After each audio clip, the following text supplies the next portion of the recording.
Hello viewers, আসসালামু আলাইকুম। আশা করি সবাই অনেক ভালো আছেন। আজকে খুবই গুরুত্বপূর্ণ একটি ভিডিও নিয়ে হাজির হলাম। অনেকে বলেন আপনাদের মরিচ গাছে পাতা কুঁকড়ে যাচ্ছে, কি দেবেন? হ্যাঁ, আজকের এই ভিডিওতে দেখানো প্রথম পদ্ধতিতে এই দ্রবণটি তৈরি করে গাছে দিন। এর পাশাপাশি অনেকে বলেন যে কোনো গাছ অর্থাৎ যে কোনো সবজি গাছে ফলন আসছে না, কিংবা ফুল আসছে কিন্তু সেই ফলগুলো ফলে পরিণত হচ্ছে না। এজন্য একটি পদ্ধতি দেখাবো এবং যে পদ্ধতিগুলো ফলো করলে আপনাদের গাছে ফুল থেকে ফলগুলো টিকে যাবে। চলুন শুরু করা যাক। একটি পাত্রে 250 মিলি গরম পানি নিয়ে নিতে হবে। এবার যা করবেন, একটি কয়েল নেবেন, অর্থাৎ 1 পিস কয়েল নিতে হবে, নিয়ে এর মধ্যে ছেড়ে দিতে হবে। কিছুক্ষণ জাল দিতে হবে কন্টিনিউয়াসলি। এতে করে দেখতে পাবেন কয়েলটি আস্তে আস্তে হালকা হালকাভাবে নরম হচ্ছে এবং কয়েল থেকে যে কালারটা সেটা বের হয়ে আসছে। ঠিক এই অবস্থায় অবশ্যই আপনারা জাল আরেকটু বাড়িয়ে দেবেন এবং কিছুক্ষণ ধরে এরকম নাড়তে থাকবেন। এবার দেখতে পাবেন এরকম নাড়াচাড়া হতে হতে এই দ্রবণটি খুব সুন্দরভাবে তৈরি হয়েছে এবং কালারটা যেরকম কয়েলের কালার থাকবে সেরকম হবে। যে কোনো কয়েল নিতে পারেন। এভাবে ঠান্ডা করে নিতে হবে। ঠান্ডা করে দেখবেন এরকম কয়েলগুলো নরম হয়ে গেছে এবং দ্রবণের সাথে অনেক উপাদান এসেছে। এবার একটি পাত্রে কয়েলটাকে নিয়ে নিচ্ছি, অর্থাৎ এই পাত্র থেকে নতুন একটি পাত্রে এটাকে ছেঁকে নিতে হবে, তাছাড়া গাছে ব্যবহার করা যাবে না। তো এই দেখতে পাচ্ছেন একটি ওয়ান টাইম গ্লাসের মধ্যে আমরা এই কয়েলের উপাদান অর্থাৎ যে তরল অংশটা, এই অংশটাকে আলাদা করে নিচ্ছি। আপনারাও ঠিক এভাবে ছাঁকনি ব্যবহার করে ছেঁকে নেবেন। ছাঁকা হয়ে গেলে এই যে তরল উপাদানটি, এটি কিন্তু খুবই গুরুত্বপূর্ণ। অনেকে বলেন এটি খুবই ক্ষতিকর হবে গাছের জন্য। না, এটি সাময়িক এবং অল্প সময় থাকে, যা কার্যকরী গাছের ক্ষেত্রে। এবার একটি পাত্র নিতে হবে। আপনারা যে কোনো পাত্র নেবেন, আমরা একটি মগ নিয়ে নিয়েছি। এবার নিতে হবে এই উপাদানটি। এটি হলো চাল ধোয়া পানি। হ্যাঁ, ঠিকই শুনেছেন, চাল ধোয়ার পর যে পানিটা থাকে সেটি কখনোই ফেলে দেবেন না। সেটি আপনারা ব্যবহার করতে পারেন গাছে দেওয়ার ক্ষেত্রে। সেক্ষেত্রে আপনারা এরকম 1 গ্লাস অর্থাৎ ওয়ান টাইম গ্লাসের 1 গ্লাস চাল ধোয়া পানি নিয়ে নেবেন এই দ্রবণটি সঠিকভাবে প্রস্তুতির জন্য। আমরা এখানে ওয়ান টাইম গ্লাসের 1 গ্লাস নিয়ে নিচ্ছি। এবার যা করবেন, সুন্দর করে মিশাবেন কিছুক্ষণ। এবার এর সাথে একটি গুরুত্বপূর্ণ উপাদান মেশাতে হবে, হ্যাঁ, যেটি আগে তৈরি করলাম, অর্থাৎ যেটি কয়েলের দ্রবণ। এটিকে অবশ্যই এর মধ্যে দিয়ে দিতে হবে। আর এটি কার্যকরী সবসময় থাকবে না, আপনারা অবশ্যই এটাকে 24 ঘন্টার মধ্যে ব্যবহার করার চেষ্টা করবেন। তো এভাবে দিয়ে খুব সুন্দর করে কিছুক্ষণ নাড়াচাড়া করে নিতে হবে, যাতে করে এই দ্রবণের সাথে খুব সুন্দর করে মিশে যায়।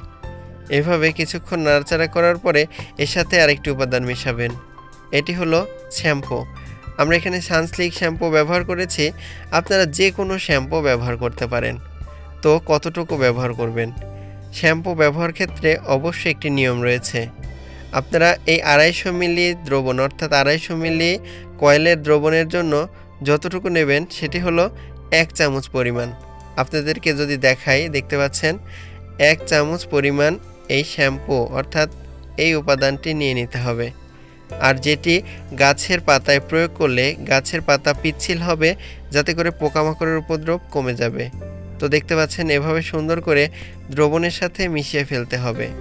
এতে করে দেখতে পাবেন হালকা ফেনা হচ্ছে, ভয়ের কিছু নেই, এরকম ফেনা হবে। আর ফেনা না হলে কিন্তু সমস্যা। তো এরকম করে কিছুক্ষণ নাড়াচাড়া করে নেবেন, নাড়াচাড়া করবেন ফেনা না হওয়া পর্যন্ত। ফেনা হচ্ছে, দেখতে পাচ্ছেন। তো এই দ্রবণটা যদি গাছে দিতে পারেন তাহলে কিন্তু অনেক উপকার। বিস্তারিত কিছুক্ষণ পরেই বলছি। তবে এটি সরাসরি গাছে এভাবে দিবেন না, বা এটাকে সরাসরি গাছে স্প্রে করবেন না। এটাকে কিভাবে দেবেন চলুন দেখি।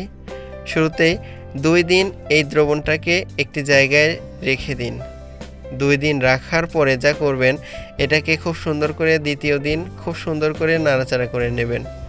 রাখার পরে এবার যা করবেন, একটি পাত্রে এটাকে ঢেলে নিতে হবে।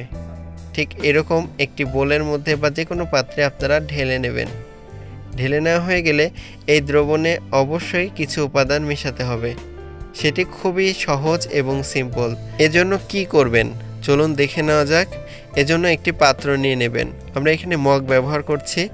এবার এই মগের মধ্যে নিয়ে নিতে হবে 250 মিলি পরিমাণ পরিষ্কার পানি।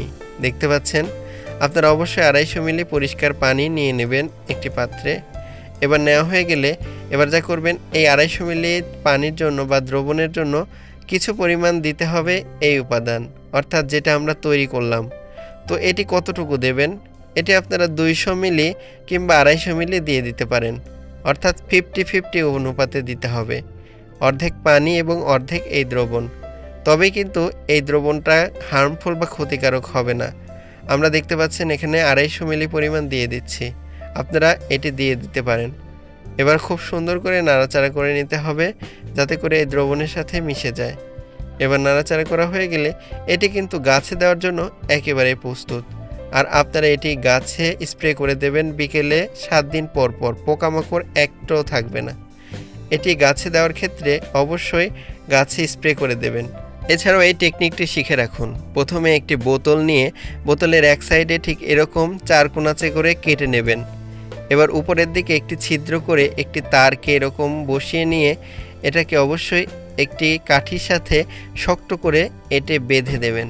এবার এর মধ্যে কিছু পরিমাণ মধু এবং কিছু পরিমাণ চিনি দিয়ে দেবেন।